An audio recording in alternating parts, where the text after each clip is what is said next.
Bien-aimés dans le Seigneur, Shalom.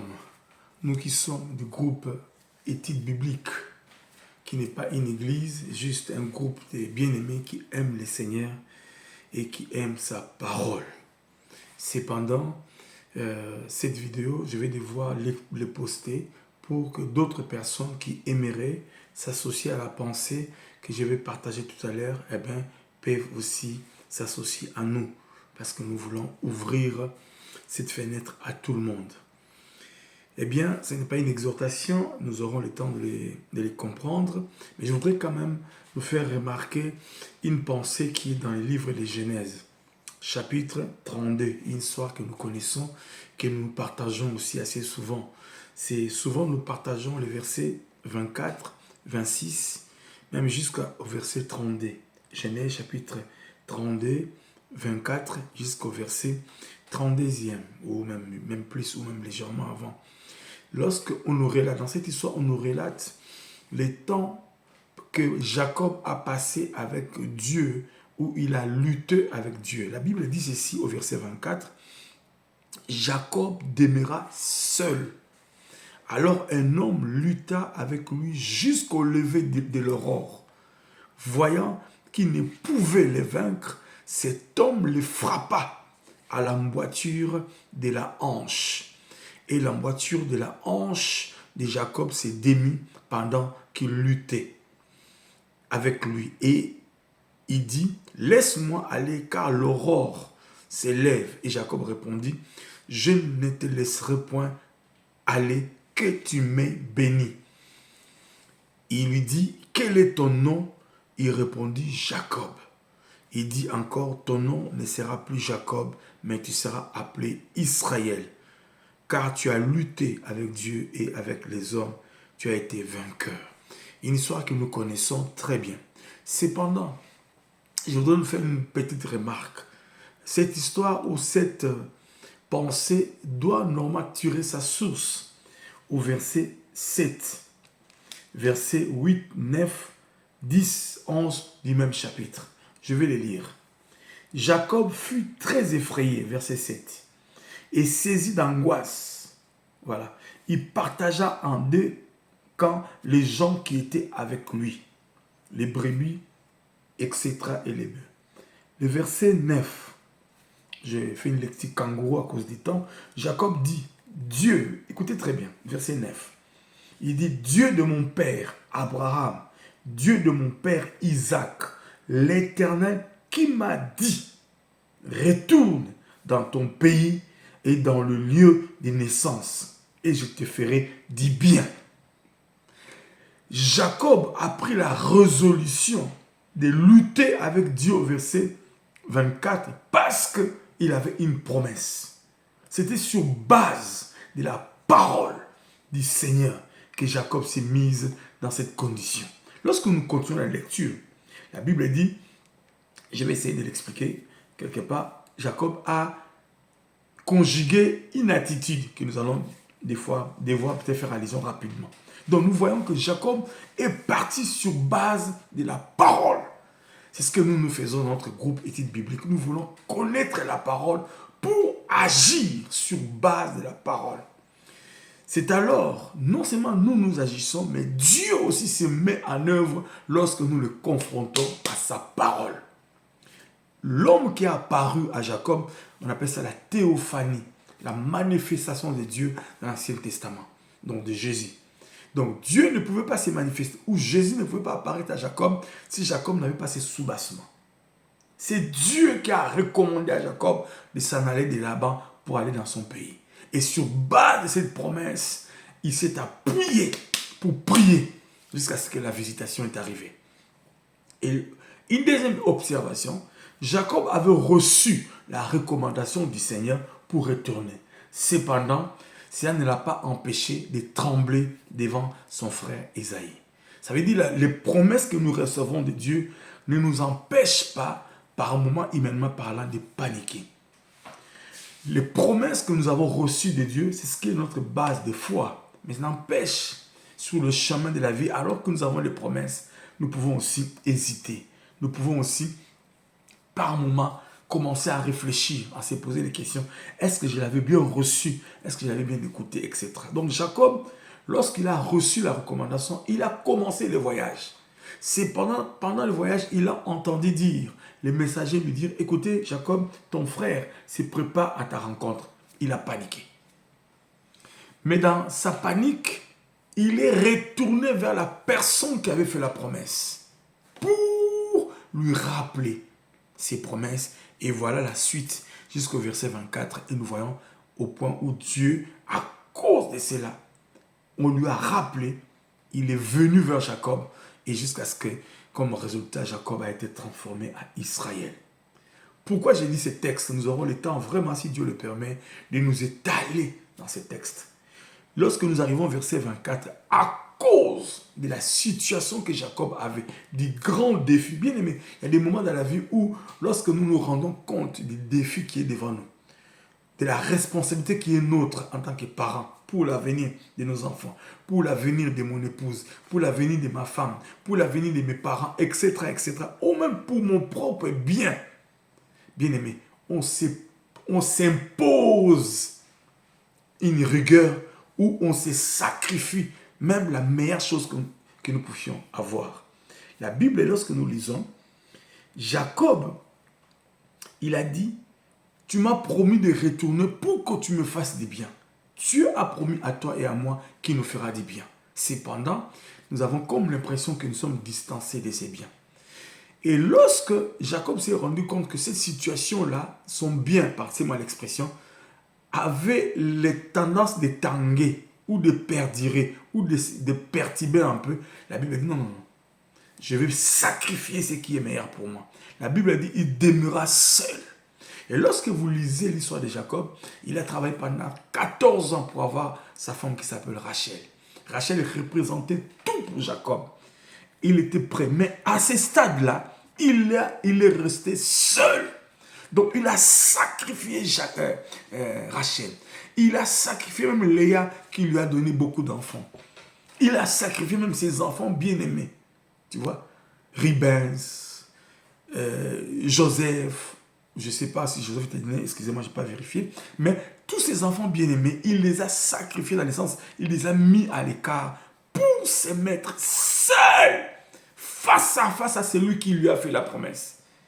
Ces problèmes de Jacob ne revenaient pas des sorciers, des tantes, je ne sais pas de qui que ce soit. Il dit non, non, mon problème, c'est vrai, mon frère vient contre moi, comme vous aujourd'hui, l'ennemi vient contre nous, la maladie vient contre moi, les sorciers viennent contre moi, les situations viennent contre moi, le chômage vient contre moi, le célibat vient contre moi, la maladie vient contre moi, la pauvreté vient contre moi, le coma vient contre moi, d'accord, mais mon problème, ce n'est pas là-bas. Mon problème, c'est la personne qui m'a fait la promesse. C'est à lui que je dois m'adresser. Après, les restes, il va lui-même prendre soin. Il est retourné seul. Donc, il a sacrifié. Raison pour laquelle, bien aimé, pourquoi je dis cela? C'est parce qu'il est important, lorsque nous prenons la résolution, des fois de mettre à part ce qui est précieux pour nous, pour vivre la gloire du Seigneur, pour être visité par le Seigneur. Nous aurons le temps, comme je disais tantôt, de nous étaler dans cette histoire extraordinaire qui va nous servir des béquilles sur ce que je vais devoir nous annoncer tout de suite là. Donc, ce texte ou cette histoire de Jacob, chapitre 32, à partir du premier jusqu'à la fin, donc jusqu'au verset 32, gloire au Seigneur. Donc Jacob 32, 32, Jacob 32, du premier jusqu'au verset 32, nous servira de béquille pour ce que je vais maintenant nous annoncer. Qu'est-ce que je vais nous annoncer à nous, le groupe études bibliques, et aussi aux autres qui veulent bien s'associer à ces programmes? C'est un programme de jeûne et prière. Vous vous rendez compte que nous sommes au mois d'octobre. Demain, ce serait le mois de novembre et le lendemain, ce serait le mois de décembre. L'année 2023 va s'achever. Nous voulons clôturer l'année avec le Seigneur et anticiper pour préparer 2024 avec le Seigneur. Alors, comme nous sommes des chrétiens, le groupe biblique, le groupe études bibliques n'est pas une église. Nous avons nos activités à l'église aussi. Je ne voudrais pas faire des programmes parallèles. Je voudrais essayer d'anticiper. Mais si malheureusement, ça chevauche, ça essaie de chevaucher avec nos programmes au quotidien à l'église, veuillez m'en excuser. Mais j'essaie d'anticiper pour essayer d'éviter ces chevauchements avec les différents programmes que nous avons à l'église et aussi avec le programme de famille au mois de décembre, parce que nous allons arrêter ces programmes d'études bibliques dès que nous aurons fini ce programme pour laisser les familles rester en famille et passer Noël, passer Nouvel An, et nous allons reprendre au début de l'année 2024. Cependant, nous voulons clôturer et terminer dans la prière. Raison pour laquelle je nous annonce que nous aurons 21 jours de prière, de jeûne et prière. J'ai dit 21 jours de jeûne et prière. Donc 7 fois 3. Donc la Bible nous parle de 7 qui est le chiffre parfait de Dieu, le chiffre de la sanctification. Et nous voulons le faire 3 fois. Raison pour laquelle vous voyez dans le livre d'Apocalypse, lorsqu'ils disent Saint, Saint, Saint, les gens disent Dieu est 3 fois Saint. En fait, en réalité, Dieu n'est pas 3 fois Saint. Il est au-delà des 3 fois Saint. Il est au-delà. Cependant, c'est comme un langage humain. On s'arrête à 3 fois Saint pour avoir à peu près une forme que nous puissions essayer, que nous arrivons à donner à la chose. Mais en réalité, il est éternellement saint. Voyez-vous. Alors nous aussi, nous voulons faire 3 fois 7 dans la prière, dans le jeûne. Voilà. Donc, le thème, c'est chercher l'Éternel pendant qu'il est là. C'est ce que Jacob a fait. Chercher le Seigneur pendant qu'il est là. Sur base de nos promesses. Chacun de nous a une promesse qu'il a reçue, une parole. Si vous avez reçu une révélation, une prophétie, un message, un réma, eh bien, vous allez utiliser ça pendant ce temps. Cependant, si vous ne l'avez pas, cette parole est la promesse du Seigneur dans toute sa splendeur. Mais la parole du Seigneur est la divinité incarnée sur papier ou sur nos téléphones, etc. Dieu s'est incarné dans sa parole.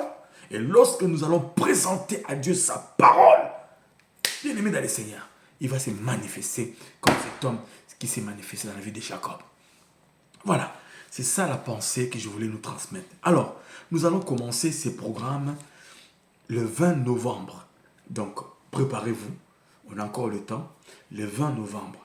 Lorsque je regarde le calendrier, le 20 novembre, nous sommes aujourd'hui le 19 octobre. Donc, nous avons combien de semaines? Une semaine, 2 semaines, 3 semaines, à peu près 4 semaines, non, à peu près 1 mois avant que nous puissions commencer ces programmes. Du coup, je vais essayer de faire des affiches que nous allons poster à chaque fois dans notre groupe ou même dans ma page. Comme j'avais dit que nous ouvrons ces programmes à tout le monde pour que les gens se préparent, pour que nous puissions nous préparer. Ça, c'est la première information. Deuxième information, je voudrais que nous tous, du groupe Études bibliques, s'il vous plaît, sans exception, je ne voudrais pas venir derrière vous en train de courir, vous supplier. S'il vous plaît, écoutez la voix du Seigneur à travers son simple serviteur. Préparez une exhortation. Chacun de nous prépare une exhortation audio. Si vous voulez vidéo, comme vous voulez. Audio, comme vous voulez. Envoyez-les-moi. S'il vous plaît, je vais envoyer ou mettre en ligne dans notre page groupe études bibliques ou même dans les réseaux sociaux, ensemble, chaque jour, une exhortation de chacun de nous. Parce que nous avons 21 jours. Et les vides qu'il y aura, moi, je vais essayer de combler. Et s'il y en a plus, on va faire même 2 dans la semaine. Donc, chaque jour, on va injecter. Chaque jour, on va injecter une exhortation. Alors, chacun de nous, bien-aimés, même si vous êtes en couple, dans cette histoire, ce n'est pas que vous êtes un. Chacun va préparer. La femme prépare et l'homme aussi prépare. Une exhortation d'une quinzaine, d'une vingtaine, d'une dizaine de minutes. Ça dépend, s'il vous plaît. Nous avons 1 mois. Chacun de nous prépare sur base de ces programmes. Cherchez l'Éternel pendant qu'il est là. Si vous voulez vous étaler, si c'est Genèse, chapitre 32, de 1 jusqu'à 32, comme vous voulez. C'est un texte merveilleux. Nous pouvons piocher là-bas pour préparer l'exhortation. Tout comme aussi vous pouvez aller ailleurs comme vous voulez, chercher d'autres textes que vous voulez. Je préfère que vous puissiez l'envoyer avant. Pourquoi? Pour que chemin faisant, lorsque vous aurez entendu quelqu'un prêcher quasiment ce que vous pensiez, vous allez dire, ah, il a déjà prêché ce que je voulais, ça ne sert à rien. Non. Lorsque le Saint-Esprit va insister sur un message par 2 ou 3 personnes, ça veut dire que la chose a été validée. Ça veut dire que la chose doit être faite. Parce que la Bible dit, lorsqu'il y a 2 ou 3 témoins, on valide la chose. Donc ça ne veut pas dire que Saint-Esprit ne se trompe pas. Lorsqu'il se répète, il sait pourquoi il s'est répété. Voilà, donc je reprends. Du 20 au 10 décembre, nous serons en prière. Du 20 au 10 décembre, en prière de jeûne et prière tous les jours, même samedi et dimanche. Nous allons descendre les soirs à 18h, chacun chez eux, par rapport aux heures, parce que nous avons un décalage. Donc, nous n'allons pas nous retrouver pour descendre, mais chacun peut ouvrir sa prière lui-même. Dans la journée, si vous travaillez, si vous êtes fatigué, vous avez le droit à prendre du jus ou du lait, mais évitez les repas forts, les repas lourds. Nous allons essayer d'être légers en tout cas. Si vous voulez aller jeûner à sec, comme vous voulez. D'autres ne veulent plus manger pendant 21 jours, ils ne prennent que des jus ou du thé, comme vous voulez. Mais basique, c'est prendre du lait ou du thé si vous voulez, si vous n'avez pas la force, parce que les gens, comme je sais que d'autres amis, au mois de décembre, ils sont tellement en mouvement à cause des activités du mois de décembre, pour que vous ne soyez pas fatigué, prenez un peu de jus. Et si jamais vous êtes vraiment épousé, bien aimé, nous ne sommes pas des légalistes, nous ne sommes pas des pharisiens, bien aimé, on ne va pas tuer les gens. Si vous êtes malade, vous devez prendre des médicaments, eh bien, mangez quelque chose. C'est important. Parce qu'on ne peut pas laisser prendre les produits qui sont forts et ne pas manger. Voyez-vous? Donc, nous ne sommes pas des légalistes. Dieu n'est pas un gourou où il nous frappe. Non, nous sommes les enfants du Seigneur. Ce que nous voulons faire, c'est comme Jacob. Nous voulons tout simplement nous sacrifier. Parce que lorsque vous le voyez, j'aurai le temps de vous expliquer. Lorsque vous lisez ces textes que je vous ai dit au début, la Bible dit Jacob, à cause du défi qu'il avait devant lui, nous aussi nous avons un défi. C'est la fin 2023, c'est le début 2024. C'est pour nous un défi. Jacob avait un défi, c'était son frère Ésaü. Et la Bible dit, lorsqu'il a dit au Seigneur que c'est toi qui m'as fait la promesse, au verset 10. Donc, première chose que Jacob a fait, il a rappelé à Dieu sa promesse. Donc, il a commencé sa prière sur base de la volonté du Seigneur, sur base de la promesse du Seigneur. Il ne s'est pas égaré. Ce n'est pas un discours des hommes, ce n'est pas un discours politique, sur base de la parole. Pourquoi? Parce que la parole du Seigneur est immuable. Elle ne change jamais. La parole du Seigneur est Dieu lui-même. J'aime la parole.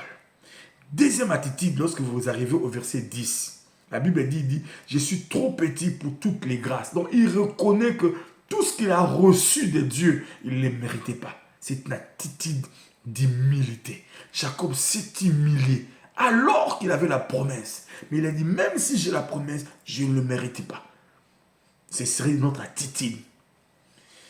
Alors, il s'est humilié. Il a dit, Seigneur, toutes les grâces pour toute ta fidélité. Dieu a été fidèle avec vous et moi depuis janvier jusqu'à maintenant. Nous ne pouvons peut-être pas savoir, mais vous ne savez pas combien Dieu a lutté pour nous, combien Dieu nous a épargnés au danger, etc. Donc nous ne méritons pas cela. C'est par sa grâce.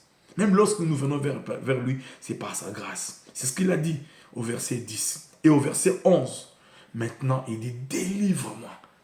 Donc il a posé sa requête. Donc nous voyons la promesse du Seigneur, l'humilité qui précède la gloire. Et il a commencé à réclamer ou à déclarer à Dieu, délivre-moi, je t'en prie, de la main de mon frère, de la main d'Ésaü.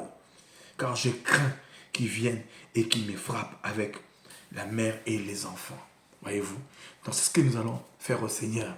Nous allons partir. Nous sommes des érudits de la parole. Nous allons partir sur base de nos promesses. Nous allons nous humilier. Lorsque vous vous humiliez, vous faites quoi? Vous confessez vos péchés. Vous demandez la grâce du Seigneur. Vous vous repentez. Vous exposez complètement et totalement devant Dieu. Et après, vous pouvez maintenant réclamer. Donc, nous n'allons pas être derrière nous pour nous dire faites ceci. Mais de temps en temps, si le Seigneur le permet, je passerai. À part les exhortations que nos bien-aimés, que vous tous, nous aurons posté, eh bien, je peux aussi compléter par des directions que Dieu pourra nous donner progressivement. Voilà, donc je réponds du 20 novembre au 10 décembre, donc lundi 20 novembre au dimanche 10 décembre, nous serons en jeûne et prière de l'année 2023 pour achever l'année avec le Seigneur et préparer l'année 2024. Alors, les 15 décembre, donc je pense une semaine après, on aura fini les jeûnes. Maintenant, le 15 décembre, c'est un vendredi. Donc, nous allons passer une nuit de prière pour clore l'année 2023. Voilà. Voilà. Le 15 décembre, c'était un vendredi. Donc la nuit du vendredi 15 décembre au samedi 16 décembre, nous aurons notre nuit, notre dernière nuit de prière pour l'année 2023. Et cette nuit de prière, nous allons clore cela avec un service des Saintes Seines. Retenez très bien. Préparez un peu de vin, un peu de coca et un peu de pain à côté. Nous allons terminer cette prière par un service des Saintes Seines. S'il vous plaît. Saintes Seines.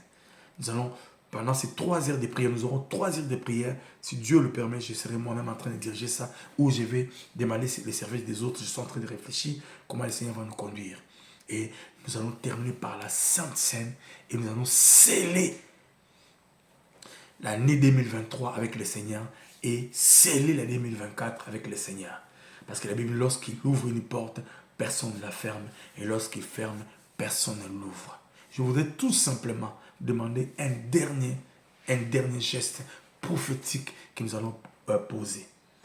Alors, cette nuit-là, les 15-là, tout le monde, avant ou après cette date-là, va verser, je peux dire, une offrande de l'année. Je ne vais pas demander vos dîmes, je ne sais pas combien vous donnerez, mais chacun selon ses moyens va donner une offrande. Donc, les mêmes canaux que nous avons utilisés aujourd'hui, pour ceux qui sont en Angola, ils ont envoyé à Kinshasa, ceux qui sont en Europe, ils ont envoyé chez moi, etc., etc. Pour l'instant, je garde d'abord les mêmes canaux comme ça. Donc, ceux qui sont en Angola, comme ils ne peuvent pas envoyer en Europe, envoyez ça en Afrique, envoyez ça au Congo. Ceux qui sont en Afrique du Sud, comme ils ne peuvent pas envoyer en Europe, ça coûterait cher, envoyez ça au Congo, chez la sœur Charlotte. Elle va recevoir tous nos dons. Donc, comme j'ai dit, une offrande symbolique pour l'année, pour clore l'année en disant Baba Aksanti. Dieu merci. Mais aussi pour s'aimer afin que 2024 soit une année de gloire pour vous. Donc, je ne dis pas que votre bénédiction est proportionnelle à l'offrande que vous donnerez, mais Dieu seul sait comment il sait. La Bible dit celui qui donne plus, il gagnera plus, je pense, si bonne mémoire. Voilà. Chacun pourra faire. Donc, ceux qui sont à Kinshasa, contactez la sœur Charlotte, vous savez. Vous donnerez aussi à la sœur Charlotte votre offrande ou votre don. Donc, symbolique de l'année. Et ceux qui sont en Europe, en Belgique, en France, aux États-Unis, en Hollande, vous qui me suivez de partout, vous pouvez me les transmettre directement. Eh bien, faites-les par tous les moyens que vous savez, Western, MoneyGram, etc. Envoyez-les-moi directement et je vous dirai comment on va terminer cette année. Si j'arrive à la voir avant la veillée, c'est à la veillée que je vous ferai le compte rendu de ce que nous avons déjà reçu et qu'est-ce que nous allons faire avec ça. Parce qu'on va poser un acte prophétique aux hommes ou aux femmes que Dieu nous mettra à cœur. Je vous le dirai, je suis en train de prier et me préparer pour ça. Je ne demande pas beaucoup d'argent, s'il vous plaît. Ce n'est pas pour vous embêter, mais réfléchissez là-dessus. Donc, après que nous avons reçu, on arrive à la voir avant les 15, pour nous tous, eh bien, je vous ferai le compte rendu du montant que nous avons reçu. Je ne dirai pas qui a donné autant, hein, ça, personne ne le saura, mais je donnerai le montant et je vous dirai qu'est-ce que nous allons faire de ça. Et Dieu sera, donc nous allons comme si sceller. Ce serait pour nous comme une sémence de la fin 2023 et un prémisse de l'année 2024 au Seigneur. Voilà comment nous allons procéder pour ces groupes études bibliques et pour les bien-aimés qui nous suivent aussi, qui veulent s'associer à nous, à ces grands programmes. Dieu va nous faire du bien. Je vous dis, Dieu va nous faire du bien. Nous allons atterrir en 2023 dans la gloire. Et lorsque nous allons décoller en 2024, vous ne pouvez pas savoir ce qui va se passer. Ne tenez pas compte tout simplement de vous, mais sachez que ce que vous faites aussi pour vos enfants. Dieu se souviendra d'eux. Donc je rappelle, les 20 au 10 décembre, jeûne et prière, tous. Et le 15 décembre, nuit du 15 au 16, nuit de prière. Et nous allons, avant les 15, si possible, chacun de nous va envoyer son offrande au Seigneur par le billet de ses serviteurs que nous sommes. Angola, Afrique du Sud pourra envoyer à Kinshasa et Europe, Amérique pourront envoyer ici en Europe, chez moi directement. Voilà. Et chaque membre de ce groupe, s'il vous plaît, on vous a laissé beaucoup de temps tout au long de l'année. Nous avons étudié la parole ensemble. S'il vous plaît, préparez-nous une exhortation de 10, 15, 20, même 5 minutes. Peu importe. Juste pour motiver les gens dans la prière. S'il vous plaît, envoyez-les-moi, audio comme vidéo, avant le 20 novembre. S'il vous plaît, on a un mois pour préparer tout ça. Avant le 20 novembre, envoyez-moi par WhatsApp toutes ces vidéos-là. Je pourrais déjà commencer à injecter tous les jours et préparer un texte. Injecter, c'est la servante X ou c'est le serviteur Y qui va nous exhorter aujourd'hui. Voilà, j'envoie et derrière, je fais un petit commentaire, ça nous motive pour les jeunes, s'il vous plaît. Aidez-moi à l'avoir plus tôt pour que j'arrive à m'organiser afin que je ne puisse pas être submergé. Gloire au Seigneur. Donc, nous terminerons le 15 décembre par une nuit de prière et avec un service des saintes scènes. Et à partir du 15, on aura arrêté les études bibliques pour laisser les gens dans la famille et aussi pour nos activités des églises. Nous allons reprendre à partir de 2024, si j'ai bonne mémoire, mais si je me trompe ou si je change de programme, je reviendrai vers vous. Mais en janvier, nous reprendrons le 15 janvier. Donc nous aurons les 2 premières semaines du mois de janvier 2024 que je laisserai aussi pour nous afin que nous puissions prendre nos marques pour 2024. Et le 15 janvier 2024, nous pourrons, dans la semaine du 15, nous pourrons reprendre peut-être, si Dieu le permet, avec 3 activités bibliques la semaine. Je vous le dirai. Donc à partir de janvier, je commencerai à injecter les programmes que nous aurons. Donc, si on n'arrive pas à avoir 3 créneaux dans la semaine, on gardera nos 2 créneaux de vendredi et samedi. Mais si on arrive à avoir un autre créneau, on ajoutera. Comme ça nous permettrait de prier. Et on va organiser l'horaire parce que, comme on change tout le temps avec les décalages horaires, on pourra s'organiser. Voilà. Merci beaucoup de m'avoir écouté. C'était important que je vous le dise par vidéo. C'est quand même, ça prend beaucoup de temps. Mais vous avez écouté pendant ces 30 minutes. Que Dieu nous bénisse. On va prier. Père, je t'ai béni. Bénis ton peuple ce matin. Sanctifie nos vies et pour ces programmes, fais-nous du bien, Seigneur. Fais-nous du bien dans les noms puissants de Jésus-Christ. Fais en sorte que chacun de nous le prenne à cœur pour l'avancement du royaume des cieux. Merci, Seigneur. Dans les noms puissants et glorieux de Jésus, nous avons ainsi prié. Amen. Que Dieu nous bénisse. Bye.